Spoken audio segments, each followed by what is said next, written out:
Hello seniors, I'm Arya, your digital daughter, and I am here to show you how to use the Hobbies feature in the UnlockLife app. Open the UnlockLife app. Now tap on Library and then tap on Hobbies. We have designed a dedicated section just for hobbies, aimed at helping you to explore and engage with a variety of activities.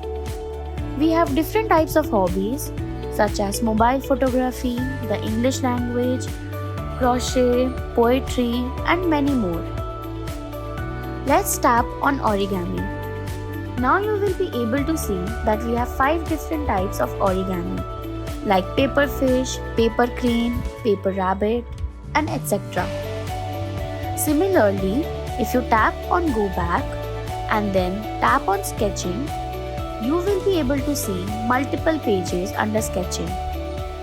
Just tap on any, for example, drawing for beginners. Now you can discover a new passion or deepen your knowledge of an existing interest. We have got everything covered.